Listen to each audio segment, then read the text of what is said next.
Good evening, everybody, and welcome once again to a nice, comfortable and warm, cozy spot next to our fireplace here in the WildEarth camp.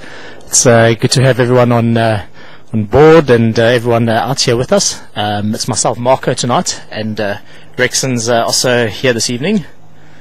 Yeah, thank you everyone to join us on the FireSideChat. As some of you have been with me on the drive, and Marco was on. Happy to join with you here around the fire. We're gonna talk more about. Yeah, there's been quite a bit happening around this week, and quite a lot of activity with regards to everyone, not just out here in the bush, but all the staff here at WildEarth and all our viewers out there as well. Some interesting the developments and some great information and help from all our viewers. But I think first, Rex, let's just get this when you're in a conversation that always comes up every now and again. Yeah. How's this weather? The weather, it's really amazing. You know, early in the morning when we closed down, more in the eastern section, it was raining, Chitakatlan area, and we come there from Gary Waterhole.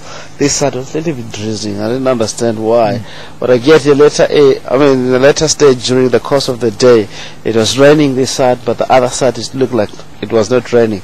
So we might have this very rain around the area. It's not normal, you see, like this, and the weather still, clouds are colliding, are building up. We might have a heavy rain very, very soon, I believe. Yeah, that would be much appreciated. I mean, we always need rain out over here, and a lot of the water holes are drying up very quickly. Of course, bar the one outside here above Wuyatela. But it has been strange. I mean, yesterday it was a scorching hot day. I even jumped in the swimming pool just to cool off once. Total change, you know. I had my beanie out and long trousers and warm tops, and started drizzling and getting wet and all windy, so it's just been very bizarre, a very quick change of weather. Yeah, of course, it's a change. It's amazing. When I came here yesterday, I found you lying down there. You know, it was very, very hot. I was feeling hot even myself, but suddenly like this, changing. Yeah, it's just really amazing. Yeah, no, definitely, yeah. But you know, as the weather goes, it's bizarre everywhere in the world these days. But now, the hot topic for the week, because this leopard, who is this leopard that we've been seeing?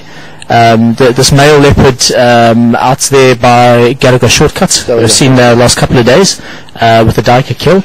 That's the big question. Who is this leopard? It's been on our blog. We've been questioning it. At first, we just thought it was Matimba, and it's just been a mistake.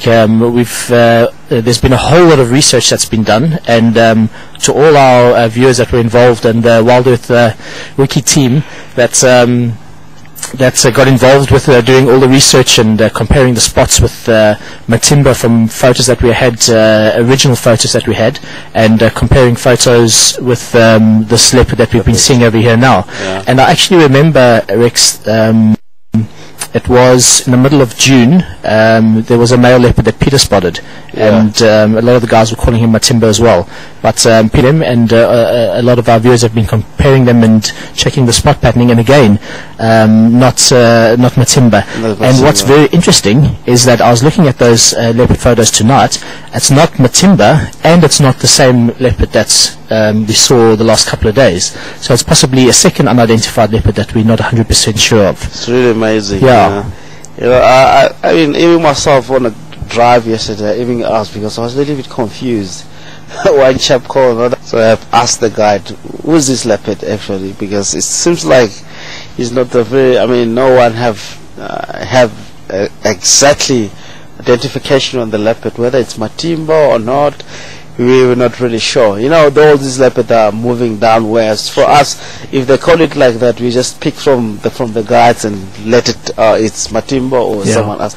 But the first leopard that Peter spotted, you know, if you look at even on the face itself, is very, very dark. It's on the head. It look like a heart, a shape of the heart itself, and it's more like golden color, more darkish in color, and it was called Matimba. On that one is very, very light, but it's very big. It's still young, as you can see, but it's really, really amazing male. Yeah, he's got 4 spots on the right and 3 on the left. So it's really amazing.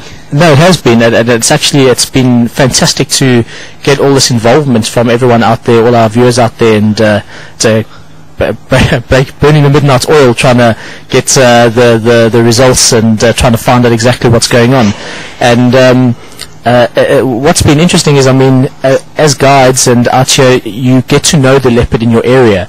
So we know the general area that Karula will move around in her territory and her home range, and her two youngsters as well as Mafufunyan and Jordan. You generally know the areas that they move around in. So when you get at first fits the features, like a young male leopard, for example Matimba, you see another young male leopard, it's generally the first thing that pops into your mind. But we've learned, so this is a new male leopard. It's been spotted around. I know that he has been spotted up in Elephant Plains, but before that spotted near Leopard Hills. So it's been moving a lot. Yeah, coming from Leopard Hills all the way down to here. Yeah. So amazing. I have seen the evils. I don't know this. To be honest, I don't know Matimba myself. I rely on the information that I get. It can happen, a leopard can move such a very big distance. I mean, I've seen it. If you look at Shivatu, where he was coming from, and Newton Man, where he's coming from, he was coming from Shaw's Gate all the way down to here.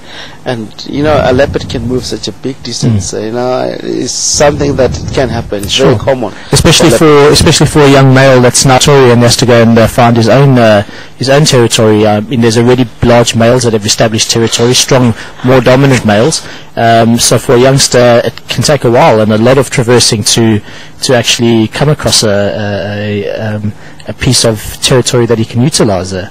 So that's been an interesting development. With that young male, really, I like him a lot, and I've seen such a very strange behavior. He bent and killed once and he left, and I haven't seen leopard doing that, especially on that age. It can do if leopard is mating while it's having a kill. Suddenly hear the female leopard calling and go there and mate with the leopard, and the female leopard drive the male away from the kill. That can happen.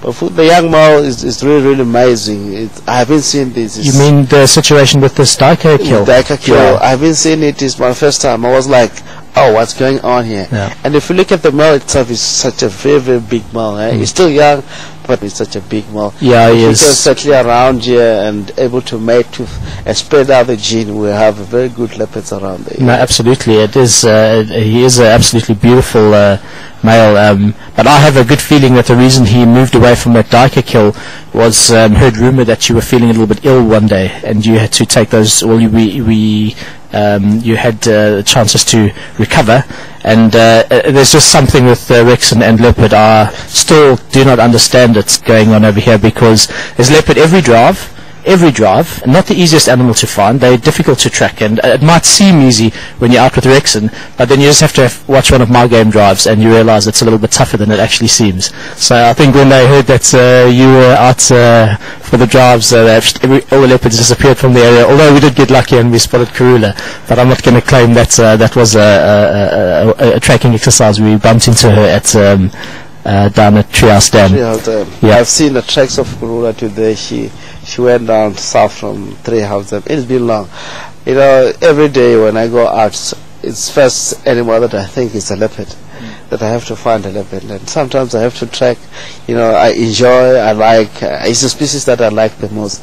It's one of the reasons that my head or my mind is always, oh, let me find the leopard. I mean, it's such an amazing and beautiful species. I like from while I was young, I get more interested and find it. It's something like, if I really go outside, do drive with my full heart, and, I like to go and see leopard. I really prefer leopard the most. Well, we've got a new one now, a new one in the area, and I suppose that's the excitement. This is a male that we're not sure who it is. There's been a few different names floating around, but what we need to try and establish now is his first name, the original name that was given to him, and maybe a bit of the history it comes from, and then just see what happens from there. It's going to take a little bit of work. However, I have no doubt that the WildEarth team and all the WildEarth viewers will put in a good deal of efforts, and we'll do what we can from our side, and any efforts that's done from anyone else's side out there is always appreciated. So we'll have a chat with a couple of the guys out over here, and maybe chat to the neighbouring reserves and the guides, and see what we can